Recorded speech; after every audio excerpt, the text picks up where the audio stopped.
All right, welcome to season 2, episode 2 of the Blackbox Diaries with Chris and Alex. We have an awesome guest this week, Jenn Funk, good friends with Bailey, who was with us last week. And we're going to talk all things cybersecurity with Jenn, get an idea of her career and journey and everything that she's doing in cybersecurity, get her view on some of the topics happening today in the industry, and talk about her new joint venture that she's doing with Bailey as well, in a topic that is very close to both Alex and myself, about online awareness and online safety for the youth of today and tomorrow. So stick around. It's going to be a very good episode, and we look forward to getting through it with you guys. All right, Jenn, welcome to the podcast. I hope you're having an absolutely awesome morning. Yes, it would be morning here. Yeah, so I get very confused with the hours and the times. Technically, it's also morning here because it is actually 1 a.m. and Alex makes me do this at ludicrous hours. So, I mean, it is what it is. Something I find interesting, Jenn, military police, which is what you were previously, and cybersecurity, they seem to be two different, very different things. I'm curious about your journey from military police into being cybersecurity specialist, expert, one of the best. Well, it was quite a pivot, I guess. So the journey was my cool years. I was military police, got out after a couple of years, and then actually pivoted into marketing. I went and kind of started doing my degree program that way. Got really into things like user interface for web design, and did that up until about 2020. And COVID hit, and a whole bunch of businesses couldn't afford marketing anymore. So I kind of needed to figure something else out. Got interested in cybersecurity, kind of had a lot of the doubts that other people have that I hear a lot. Like, I'm not technical. I don't have 20 years of experience. I don't have help desk, So I just went and started taking certifications and kind of found that there are a lot of transferable skills actually from military and marketing, like communication, problem solving, analytical details, all that fun stuff.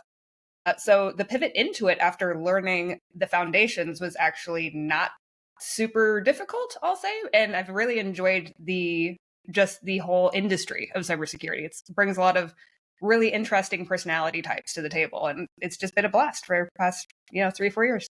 That it really does. So when you got your start, I know it was kind of a rash change, right? You mentioned you got a couple certifications. If you don't mind my asking, what certifications kind of pushed you into the industry? I know this is like a lot of people say it, but honestly, Security Plus is where I started. Okay. And people say it's like overdone or whatever, but I don't agree with that. I think it's a really great foundational certification because it goes mile wide and an inch deep. Like, you learn a lot, especially coming from someone that didn't have any IT background. Some stuff that's very basic to people already in the field was not basic to me. So I did that certification, which I would say absolutely opened that door of interest and kind of proved myself that I could learn it. Yeah. And, there was that doubt before if I could or not. And then I did AWS Cloud Practitioner. And then I did the ITIL 4 for management and A+. And that's kind of where at that point in time after doing that, and then also interacting with a blog that I had or still have, but putting out research, at that point is when I was like, you know what, I'm going to build a LinkedIn community, and just ran with it and ended up landing a job. Fair enough. That's awesome. Yeah, no, that's really cool. And what do you think was the most valuable certification you did that kind of, when you realized, no, I can do this. This is going to be fun? It's going to be the Security Plus for sure. It was really, I know. I can't, it is. They do a great job. You can't, can't go against the good foundations. Some of the more advanced certifications that I've taken through SANS, I would say definitely pushed me into like niche information, interests and stuff like that. But as far as like, hey, I have no experience with cybersecurity and I want to start somewhere and figure out if I do or don't like it, I would recommend the Security Plus. Fair.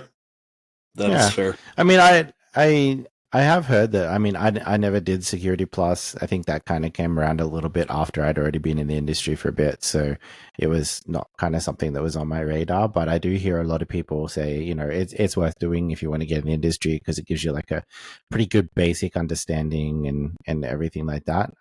And then I remember one day I did challenge myself. A friend of mine was studying for it and gave me like one of the practice exams to play with. And yeah, I can see where it has value if you're starting in the industry. I mean, obviously, if anybody on this podcast at the moment was to go and sit it probably wouldn't be as challenging as it would have been, when we first started. But, it's Sure. probably a good place to start.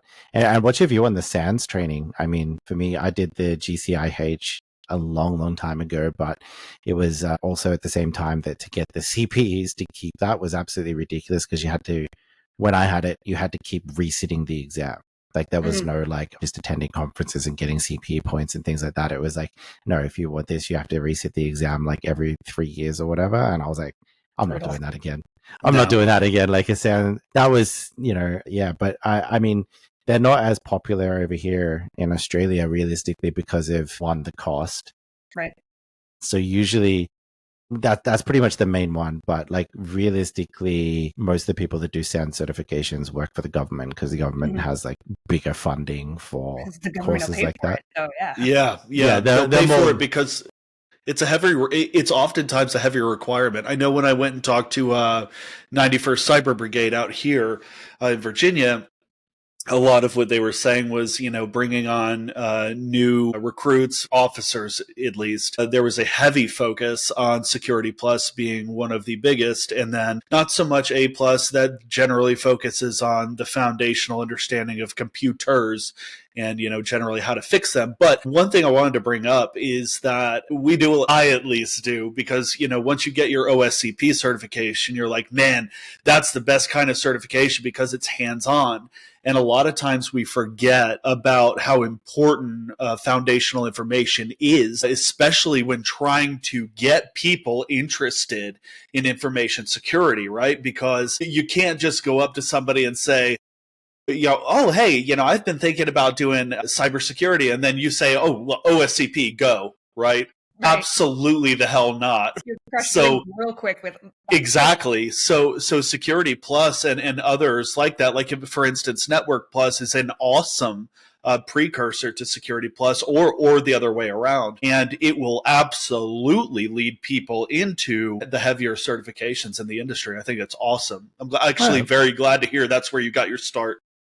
Like 100%, that's super important. I think, making sure that you have those foundational basics and I guess, you're not going to go and be successful if you're going to try and jump into doing a pen test, for example, and you just automatically start firing off exploits, then you're no different to... Well, actually, realistically, let's be honest, and I'm just going to call this for what it is. Most organizations today, if you actually did that, you probably would be successful anyway. Like, probably, we've talked about it before. Like, I'm pretty sure that the majority of the people that pop ransomwares and pop half of the clients that I've worked with haven't sat down and done, a 48-hour exam of hands-on training to go and learn how to do that. They've just figured it out, or they've bought ransomware as a service or something like that and launched it. So I think, it's good in the defensive side, but I don't reckon that they're doing the same courses that we are. So, but I'm curious from you, Jen, you work in threat intelligence now. What does a day in the life of you look like in your job? What is cyber threat intelligence for people that actually don't understand it? Because over here, I talk to a lot of people don't really understand it. Yeah. And I think it's because every day can be different, which is why I enjoy it. Is we end up we support both tactical and strategic stakeholders in our company, but depending on what company you work for and what the company needs are, your job could look drastically different. So my explanation might not match somebody else's explanation of what their day looks like. But a lot of what we're doing is gathering intelligence on emerging threats, comparing them against our threat landscape, communicating with the more tactical teams on how we can mitigate those threats, and then also communicating with, our C-suites, hey, what's going on and what support we need to make sure that we don't become targets to XYZ, whatever is emerging. So yeah, right. We have other things in place like dark web monitoring and brand awareness and stuff like that. But as far as like day to day, it's kind of like servicing those two stakeholders. Fair enough. And what's the most interesting thing you've seen recently? Recently, I think, and this is just kind of personal interest, this doesn't really have much to do with work, but I think the emergence of like deep fakes is becoming big. Like we used to, okay, we understand voice might not be real, a picture might not be real, but now video is coming out, Yeah. and they're becoming very believable. So I think Yes.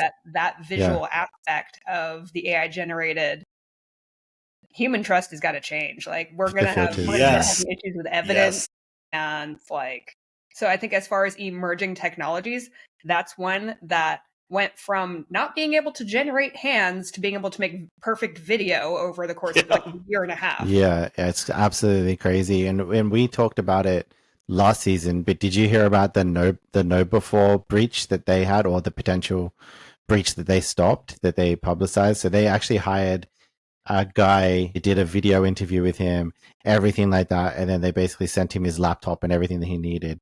And as soon as he plugged into the network, he just basically started, like, the seam started pinging like crazy because he's just exfilling data, launching malware, and they blocked everything. But no, it was North Korea. He was North Korean. Even better. But like they had like the picture, and he basically got like an Adobe stock photo and then created his whole video filter and everything from that, like Adobe stock photo. It was absolutely wild, and I was like, this is getting out of hand, honestly. But it leads me to another topic off of that I want to talk to you about, because you have obviously your joint venture that you're doing with Bailey, which I want you to talk a little bit about because it sounds absolutely awesome, really cool what you're doing. But that emergence of the deepfake technology in that way and how advanced it's getting is going to become relevant to online safety for kids, for parents, for families.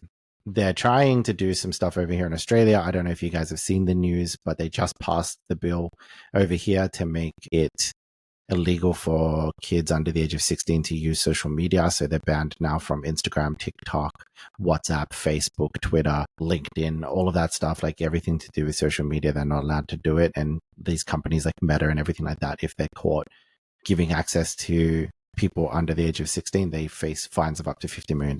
Mm-hmm. Or something crazy like that. Anyway, I don't remember the exact fine. So I guess first, that's kind of like a two-pronged question. So the first one is a little bit about that joint venture, but also how is that going to be something that you're going to use to educate, or as an educational platform on these types of threats? The how it started and where we are now. Yeah. So Bailey and I each have our own platforms that we've collaborated on. We live really close to each other, so we've been friends for a while, and we would talk about brand awareness, and it's always kind of been a conversation. We're both mothers of young children. Like, how do we get ahead of like educating our kids in the cyberspace, because things are always going to change, things are always going to there's always going to be a threat. It's just not necessarily going to be the same threat. So we need to figure out how to open communication, because that's going to be the catalyst for everything that comes after, right? So her and I actually had the opportunity to speak at B-Sides this last year. So we put together a presentation on safety for kids. We kind of talked about some of the risks, some of the like just kind of blanket topic, you know what I mean?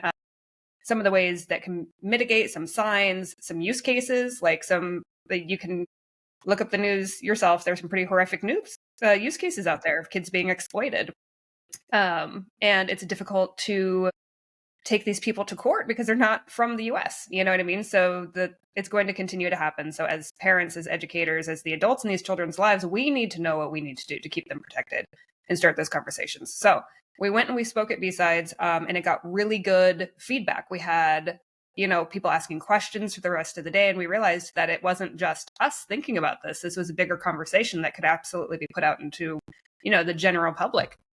And this is people at an IT cybersecurity conference. Like, if these people have questions, you can only imagine what your general parent, your general user has questions about, or if they've even thought about it. So we started the platform Future-Proof Security, and we have been putting out blogs of information just to kind of generally educate parents and, like I said, parents, educators of these kids. And we are kind of just starting the baseline for what we hope is going to be a resource, where people can go like, hey, I have questions, or I need help, or whatever. So it's just kind of in the beginning stages. It's probably been working on it through this year, but we're hoping it launches and can really not only help educate, but maybe save someone a lot of pain and heartache, Yeah, true. And I think that's like actually a really noble and valuable cause. I mean, obviously, particularly the deep fake stuff happening, and obviously the social media ban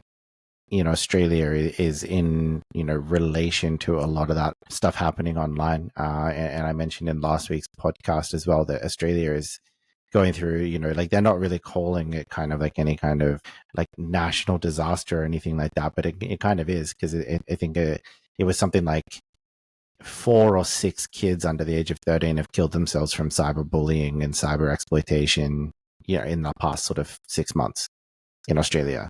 And a lot of those have been here in the city where I live. So it's absolutely wild. And for me, I have 2 young daughters, and I do what I do because I want to make the online world a little bit safer for them. Mm-hmm. Then the legacy I leave behind is I left my part on the cyber realm for them, because obviously as they grow up, they're going to be more technology enabled than I am now. And then I'm going to be that old guy soon that doesn't know how to use the new phone that just came out, but like they're going to have to teach me. So I want them to be a little bit safer online. So, I mean, that's a topic that's pretty close to home for me. I do have a question for you though.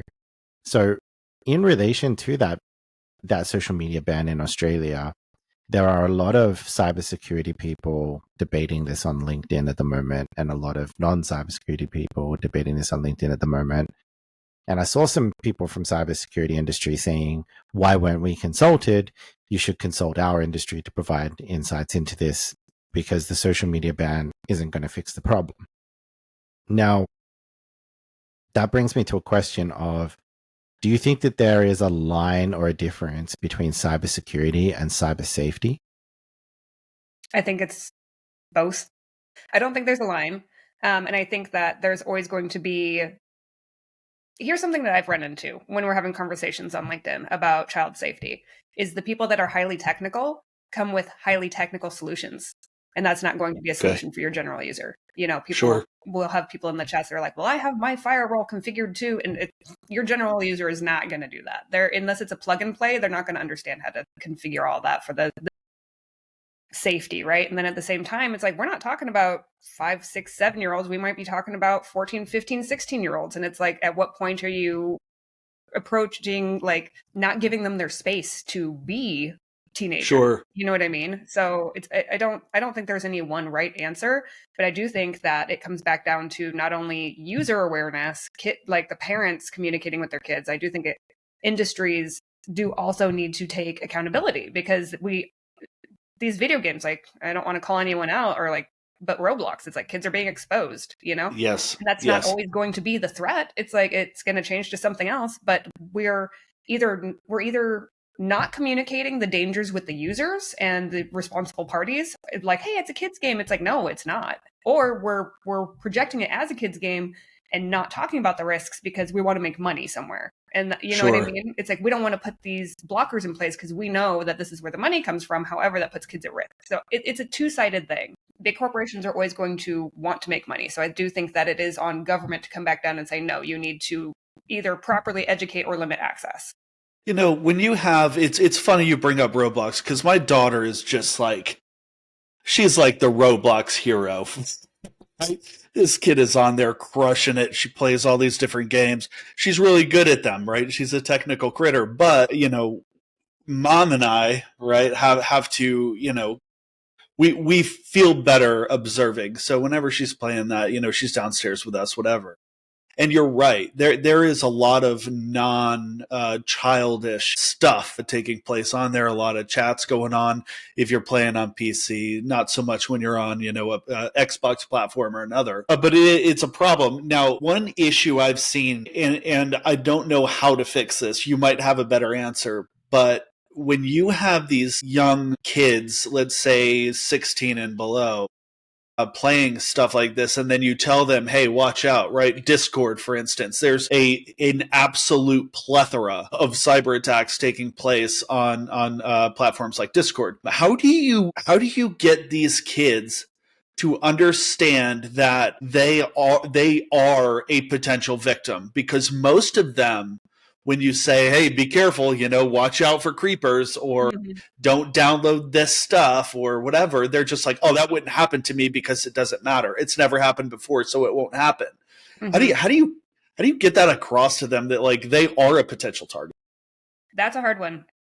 We had actually, Bailey and I did just post a blog about how to communicate with different age ranges, because that's a question that we see a lot. It's like, how do I tell my 5-year-old versus my 14-year-old what the dangers are, And I think it all comes back down to verbiage and statistics. Like, especially when you start talking like, they're coming into more that preteen, teenager phase stages. It's like, I think that they're mature enough at that point to look at the statistics, look where you are, look around your friend groups. With these statistics, that tells me that, 5 of your friends have been affected and you just don't know, But for the younger age ranges, I think it's more about parental control and keeping communication open, letting them know like, hey, not everyone's your friend. People have bad intentions. That makes sense. I mean, like, yeah, I don't know. Maybe I'm lucky, but like my daughter is nearly 3, or should be 3 at the start of next year, and she loves like watching all of the stuff, and there's something that struck me weird about it, but she watches that one of those kids shows anyway on YouTube. She loves it. Then I was like, no, I don't like this guy. He makes me feel weird. So I researched him and I looked into him, and it turns out he had another YouTube channel. There was a video of him on that channel where he was defecating on another male because his original channel was about gross stuff, right? And then he realized, I'm not gonna call it out, but I think I know who you're talking about. Yeah, and then he realized that wasn't making him any money, and so I'm gonna switch and make a kid's YouTube channel, and he started doing it, and then he just literally just never looks like he actually just likes kids. He's just doing it for money, and it was just anyway. I don't like her watching it, but she loves it. But if there's anything that kind of goes away from like kids shows, and like if she's using a tablet next to me or something while I'm working, and she clicks on something or pushes on something that doesn't align to kids shows, she always tells me like, daddy no, and then I've got to go and I change it back to kids shows. So I'm pretty lucky, and I hope she stays like that, but I know that it's not that simple, and I know that it's going to change as she gets older, but I hope she stays that innocent. They get sneaky. Like mine are 7 and almost 9, and they're good. They'll let me know, or they'll tattle on each other, which I think is amazing. They'll every once in a while I'll catch like they're bleeping out swearing or something in a video, and I'm like, I don't like that. Like, just get away from that, Yeah. But yeah, the content changes, and I think everything can be related to something else. Unfortunately, like you're saying, this guy that does kid shows, it's like, okay, well, when she gets a little bit older and she wants to find more of his content and she goes to look for him, she might come across something that isn't good for her, So no, exactly. And I mean, it took me like less than a minute to find that information about that particular guy, because I was like, I feel uneasy about this video like that you're watching, and this channel that you're watching. So I'm like, I'm going to research this. Like, is this actually good? And then there's a lot of obviously educators out there that are saying like, change from this channel to like Miss Rachel, for example, because it's way better for kids, way nicer. So we've started to do a lot of that, but I think we did the other way around because she just went Miss Rachel straight away. So cool. Awesome. All right. Well, welcome back after the short break there. Alex needed to go to the bathroom, so we had to stop for a second. Yeah, I had to go potty. We are back now, and I want to get some juicy information about cybersecurity of IoT devices from Jenn, because I'm pretty sure she knows more about it than I do, and probably more than Alex does. And we had some interesting conversations about it while Alex was off doing what Alex does in the toilet. So, Jenn, what are some of the things? Obviously, we're coming into Christmas, actually, so this is actually relevant because people are going to be buying drones. They're going to be buying smart vacuums. I just bought a smart fridge and a smart washing machine for my wife and myself at home so that we can track everything on the phone when the washing is done and the fridge is running out of it, like all that sort of stuff. What should we as consumers be worried about with IoT devices as our houses and homes become more enabled with technology? Good question. Some more smart items, but also in that vein, so IoTs being the Internet of Things are any devices that are connected to your internet, essentially, and it becomes like the mode of communication for all of the little devices in your house. But obviously in your home, you monitor it and you trust these items. But there can be items that are leveraged in negative ways. Like if anyone has access to these items that has malicious intent, they can leverage that to gain your information or, use them for surveillance or turn your items on and off. That's could be a bad one as well. And something else of note is some of these items are kind of predisposed to collect your data. So, when you go, especially out on, these big holiday, shopping sprees, there are cheaper versions like, oh, wow, this smart vacuum is $300 cheaper than this name brand one.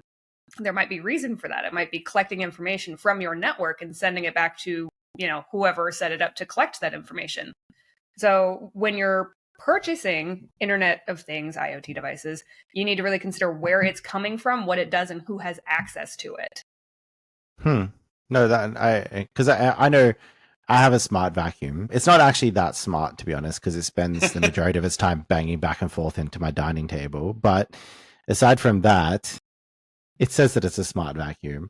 I would say that it's a named brand, but I hadn't actually even heard of the brand until I bought the vacuum, to be fair. But I had to sign up, obviously, to the app and then to the cloud and all of that sort of jazz. I don't know why or what it's sending up there, but maybe I should actually know that, given the field that I work in. But are you telling me that my robot vacuum could be spying on me?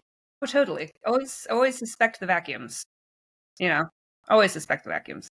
Yeah, but I mean, in fairness, my PlayStation 5 is also collecting data it doesn't need, so it doesn't really matter. That's also fair. That is also fair. So, yeah. What about, is there a risk in Wi-Fi cameras? Like one of the things that I always laugh at and that people always ask me is like, I have cameras at home. Should I put like the little webcam cover on? Is somebody really going to be watching me at my computer? Or should I put the cover on my cameras outside? Is somebody going to watch me through that? Is that something that's really, I mean, I know the answer, but is it something that's really going to happen from somebody who's a threat intelligence expert? What do you think? I would say it's something to be concerned about. Again, back to, what products are you buying? How secure are they? What do your passwords look like? Being aware that, yes, if someone could gain access, people get real creative. I know people do nanny cams inside their homes. It's like someone could leverage that to watch the inside of your house, So, yeah, especially like webcams where your computer itself is so complicated. It's a little bit easier to perceive that your computer might have, some malware on it other than like the camera that's getting specifically hacked into. But again, I think that goes back to make sure your IoT devices have passwords. It's something that people might not think about, but you can manage that usually through an app. One of the funny things that I always find that people always they don't realize it, or they forget about it, or they don't pay attention to it. But the majority of the things that you implement into your network and put into your network, they are quite often standing up their own version of a Wi-Fi network, and then you have to connect to that anyway. And most instances, they don't actually get disabled when it's implemented. So like, for example, I've seen like solar panels and smart meters and things like that getting implemented, but the Wi-Fi network is still there. I know that Google Homes do it as well. Sometimes you can still connect to a Google Home speaker because it's just coming up as a Wi-Fi device, and you can still break into it and connect to it. So it's something you need to be super mindful of, that when you are connecting these devices, a lot of them have their own Wi-Fi network that they're standing up and they can be connected to independently, but also paying attention to some of the things that don't have password capability. Like all of the toys for kids these days are coming with Wi-Fi connectivity and the ability to connect. And they're so cheaply built overseas and then imported, they don't actually have any kind of security capability built into them. So they're super easy to identify on a network and connect to. So one of my favorite topics is degrees from university and their usefulness in technology fields, because I think they're pretty useless, to be fair. And that's coming from somebody who did a master's in cybersecurity or information system security, which is what it was before. I got zero value from it, and I did it quite late in my career. So maybe that's why, because I kind of already knew the stuff was that was being covered in my degree and in my study field, to the point that like there was a lot there that I just thought was completely irrelevant anyway, because it's like the stuff that they were covering. I remember one of the subjects, they made us learn how to manually encrypt and decrypt certain things. And like, I'm never going to have to do that in my career, and I never would do that in my career. You know what I mean? So like, you're getting me to manually do something that was the exact reason computers were created. So what are we really learning here? So I actually thought that degrees were like significantly useless when it comes to technology fields. I think they're valuable when it comes to fields like law and medicine and fields that don't really dramatically change on the day to day. But what we do changes every day. Mm-hmm. But Jen, I'm interested. I know you have a YouTube video on it, so please tell me if I'm completely incorrect and you have a different view. No, I don't, it's not necessary. I wouldn't say it's useless, but I do think getting into that topic. So you can go two routes when I want to say getting into cybersecurity, and I would be speaking on this on kind of from like a beginner aspect. The certs are going to be up to date. They're going to be more current, like you had said. They're going to also allow somebody to go into a specific area of cybersecurity. I think a degree is good when you're moving more into, you want to go into management or you want to work for government. Because when you start getting a degree, or once you have a degree, those doors become open when they weren't before. A lot of companies have a hard stop on you have to have a degree just because of whatever policies have been put into place in the past. So I think if we're talking purely educational, I don't think a degree is a great way to go. I had actually gone through the cybersecurity bachelor's program, and a lot of the information like you had mentioned about what you were exposed to, I don't use at all. That there was like really detailed classes on sections that had nothing to do with the section I was interested in cybersecurity. I think that if you pick a niche and you want to run with it, certs are going to be a better way to go. However, if you're talking about a higher ability standpoint, then getting a degree can be valuable. Yeah. So coming from, I'm going to agree and disagree with both of you. So coming from a background in civilian education focused on information technology management and cybersecurity counterterrorism, I am 100% on board with having a degree if, like you were saying, Jen, going into the management side of things, it provided me with something that you're not going to gain from a certification, and that is a better understanding of policy development, what a security policy is, what it looks like, and how it is advantageous to a larger organization. Getting a master's degree in cybersecurity and counter intel doesn't do anything for a penetration tester. And the good news on that is it's not meant to. The goal of that program is to allow you to understand cybersecurity at a full spectrum.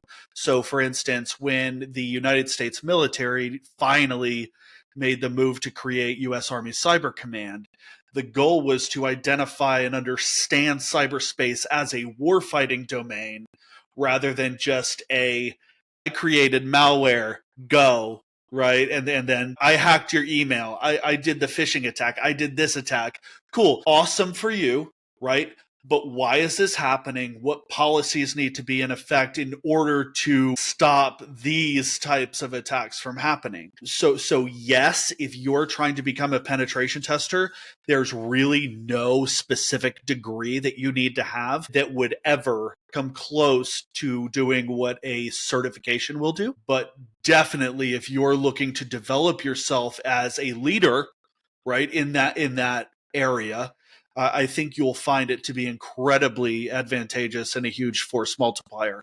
Sorry for the military lingo and the force multiplier bullshit. Anyway, but that's my view. Yeah, I think that I've worked at a couple of very large companies that really, they have like those graduate programs and they have the intern programs, and they put a lot of emphasis on things like GPA scores and degrees and everything like that for you to get in. But realistically, that's kind of all it is really kind of an entry point to get that particular job. But I think that from a cybersecurity perspective these days, there's so many certifications out there that are so much better than what you learn in a degree that open the same doors, if not better ones.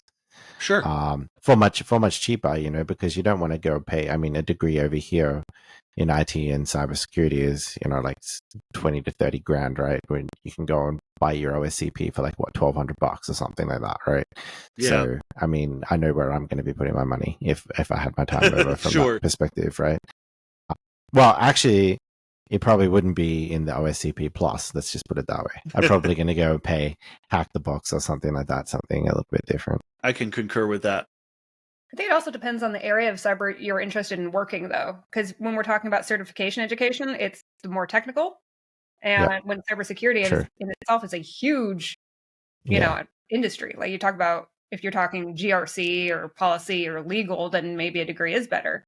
Yeah. I don't know any certs that could teach you the legal aspect of cybersecurity. You know, how do companies respond to, or what are we allowed to do, you know? Yeah. So, I mean, from what I've seen, you know, I agree. I think from what I've seen from that perspective, it's usually like lawyers at the moment that have, you know, a focus in technology already that have kind of transitioned over into the cybersecurity aspect of it. So it kind of falls into that category of, you know, something that doesn't really change that much, you know, like our laws and things like that. They don't really change that often unless it's to do with social media for kids these days, I guess. And obviously we had the Cybersecurity Act passed or put into Parliament this week. So there's a whole bunch of new changes coming because there's an actual Cybersecurity Act in Australia now. So I guess what is that outline? There's a whole bunch of things actually. So they're making some updates to like our Privacy Act. So like disclosure of certain things are being added to like the Privacy Act going forward. So things even like IP addresses and stuff like that are now going to be classed as like things that need to be protected under our Privacy Act. And then the cybersecurity bill covers things like mandatory reporting of ransomware payments. So if you actually pay a ransomware, you have to report it and how much it was and all that sort of stuff. And it has to be done within something crazy like 72 hours. So if you make payment and it clears, you have to let them know within 72 hours of making the payment. It's supposed to enhance transparency with authorities and stuff like that. And there's also like a cybersecurity review board, I think, that they're implementing at the government level as well to help kind of understand lessons learned from cybersecurity incidents and standards for smart devices, which we kind of just talked about anyway. And yeah, there's a few other things there around like stuff that they have to report and all that, but it's all part of that whole wanting to make us the most secure country by 2030. All right, that brings us to the end of episode 2, season 2 of the Blackbox Diaries. We really appreciate everybody joining. We've had a significant influx of subscribers and followers according to the YouTube statistics. It's been something ridiculous, like 5,000 subscribers in the past 28 days. So that is wild. Appreciate all the love and people joining in, but we wouldn't be able to do that without awesome guests like Jenn, who joined us today to talk a little bit about her journey and everything like that. You need to go and check out her YouTube channel. She has some really cool stuff on YouTube as well, including some of the topics that we talked about in a little bit more detail. That is the YouTube channel Alt Function with a K, because that's awesome. So get on that. And check her out on LinkedIn as well. She has everything on there. Really, really, really cool content. Do you have any closing remarks, Jenn, for anybody who's listening? No closing remarks. Just thanks for having me here today. It's been really great hanging out and chatting cyber. Absolutely.